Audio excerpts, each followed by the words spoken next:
APJ Abdul Kalam இந்தியாவின் 14வது குடியரசுத் தலைவர். 15 அக்டோபர் 1931 ஒரு தமிழ் குடும்பத்தில் பிறந்தார். இவரது முழு பெயர் அவுல் பகீர் ஜெயினுலாபதீன் அப்துல் கலாம்.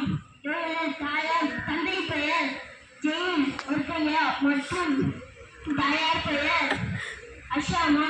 இவர் இந்தியாவின் ஒரு விஞ்ஞானி. பாலிஸ் ஏவுகணைகளை உருவாக்கும் பணியில்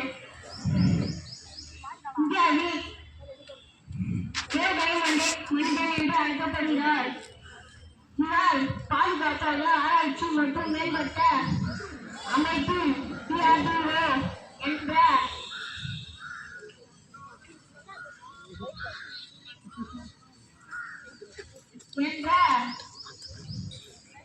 விஞ்ஞானியாகவும் அறிவியல் நிர்வாகியாகவும்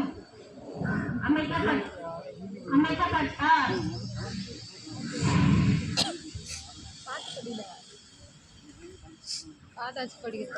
பார்த்துதான் படி சொன்னா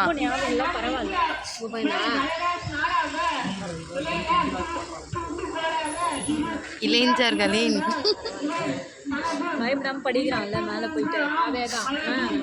அதெல்லாம் கையிலும் சொல்லக்கூடாது. அவர் வாங்கின விருதெல்லாம் சொல்லலை.